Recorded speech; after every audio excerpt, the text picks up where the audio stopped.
pergunta boa, né? Se fosse só militarmente falando aqui, ó, qual o grupo de países venceria?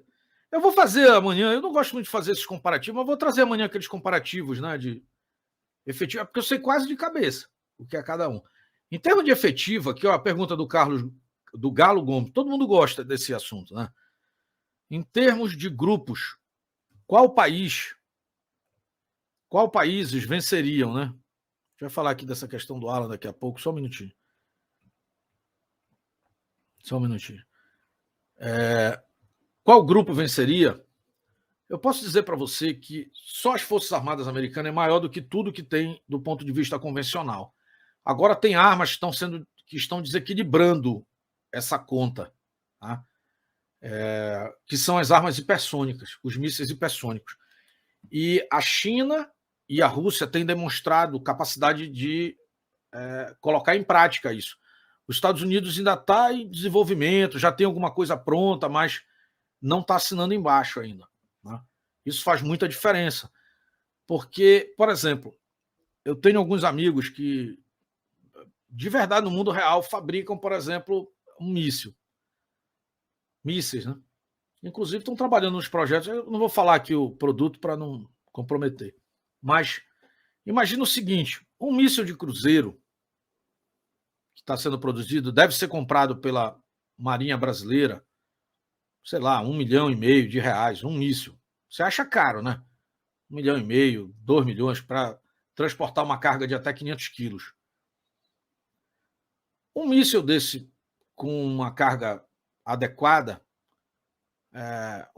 não, mas talvez uns 5 desses que atinjam, por exemplo, um porta-aviões, acabam com um porta-aviões, se passar.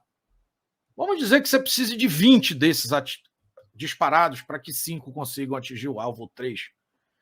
Um porta-aviões custa 10, pode custar com tudo que está ali dentro, caça, 5 mil homens embarcados. A vida nem tem preço, né? Mas eu estou quantificando a vida do treinamento. Um porta-aviões com 5 mil pessoas equipada, o conhecimento, tudo que levou aquilo a acontecer, deve custar uns 20 bilhões de dólares. O casco do porta-aviões, antes que alguém queira me corrigir, com 2 reatores nucleares, vai custar 8 bilhões de dólares. É o valor nominal de um porta-aviões novo. O valor de construção. A tecnologia que levou até lá não tem preço.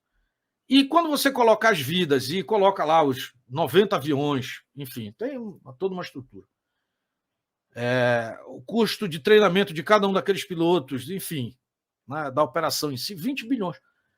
Se você usou 20 mísseis para isso, você gastou 20 milhões para acabar com 20 bilhões. Entendeu? Agora, isso é míssil de cruzeiro, que você consegue detectar e até abater. Tá? Com dificuldade, mas consegue. Eu acho que de 20 a 30 vai passar aí 20% disso. Se você disparar 30 mísseis de cruzeiro contra um strike group, você vai ter... Olha, vai parecer... as forças, quando venderem a ideia, vai dizer assim, ó, pô, tem 80% de interceptação. Parece um número bonito, né? Mas imagina que você lançou 30 mísseis, custa 1 milhão cada um, 30 milhões, portanto, mas que passou 20%. 20% de 30, pessoal, é 6. 6 mísseis que atingem um porta-aviões, provavelmente o porta-aviões vai para o fundo. Então, se você tiver uma margem de 20% só, você faz um estrago com 30 milhões.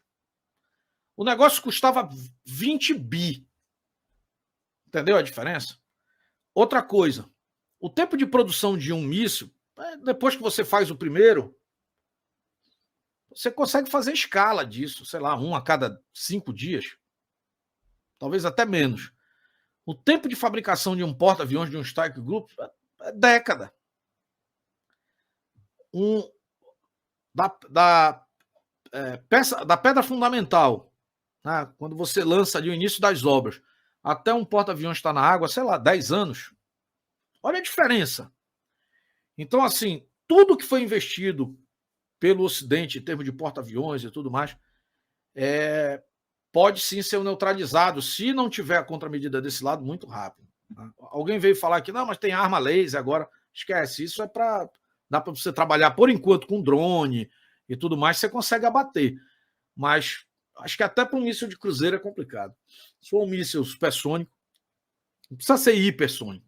Isso é o normal, isso que a gente tem aqui no Brasil.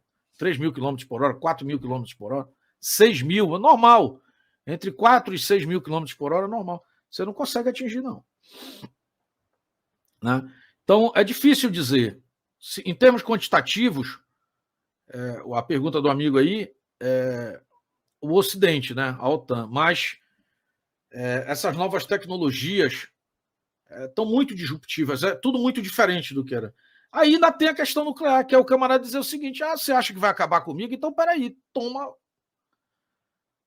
o Trident 2 aí também no teu, né? Aí acaba a festa do outro lado também. Aí o camarada vira de lá também, toma o Satan 2 também, por aí vai.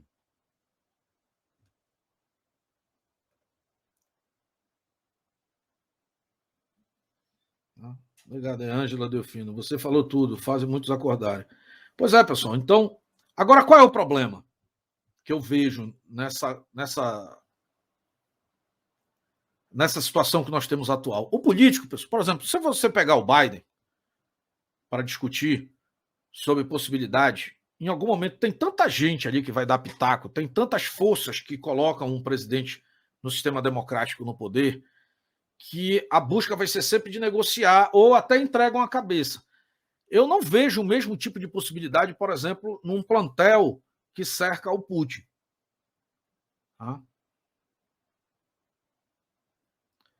Eu não vejo essa mesma possibilidade com o Putin. Esse é o receio. Né? Eu vejo assim esse o receio. Eu não quero falar aqui o que eu falei lá na área de membros, porque até me puxaram a minha orelha aqui, porque as pessoas podem ficar muito ansiosas e não quero dar essa ideia. Né? Mas é muito diferente, porque antigamente, quando nós estávamos na Segunda Guerra, vou só falar assim bem rapidamente, a luta não só era muito linear, muito equilibrada, mas principalmente não existia nenhum dispositivo que encerrava a discussão. Então, por exemplo, eu vou fazer uma pergunta para você. Eu não quero comparar e de forma alguma eu quero que você entenda que a pessoa, eu estou comparando só a situação. Mas se eu fizer uma pergunta para você aqui, conhecendo o que você conheceu, por exemplo, da personalidade de quem comandava a Alemanha na época da Segunda Guerra e pelo que aconteceu, nós tivemos a vitória do Ocidente, né? Lá. Vamos traçar só essa diferença para você compreender o mundo real do mundo do que ninguém vai falar nos outros lugares. Imagina só o seguinte: nos momentos finais, quando houve a tomada de Berlim, naquele momento, o Bigodinho, ninguém sabe essa história real, tem outras versões, mas vamos ficar com a versão histórica.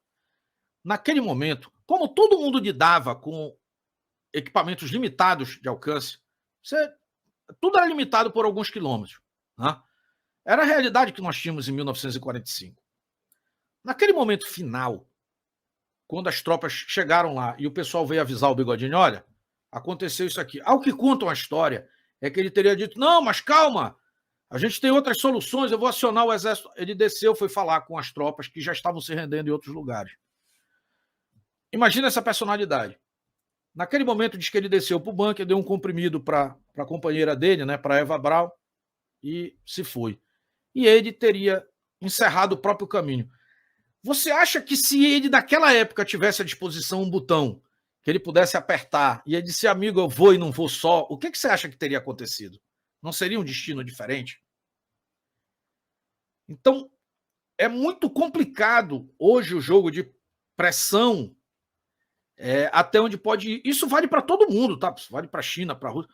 Porque o outro lado, quando acuado, vamos colocar, não precisa falar que é o Putin, vamos pensar que a Ucrânia lá, tá lá o ator, lá o Zelensky sentado, no final, na cabeça dele, olha, vamos perder tudo aqui, vão vir me buscar, vão exterminar tua família, vai acabar. O que você faz? Imagina lá em 45 se essa possibilidade que existe hoje existisse. Meu amigo, a gente tem que lutar para que não chegue lá. A gente tem que lutar para tentar trazer essa turma para a realidade, para sentar na mesa de novo. Se tentar acuar o outro lado até o extremo, não é igual.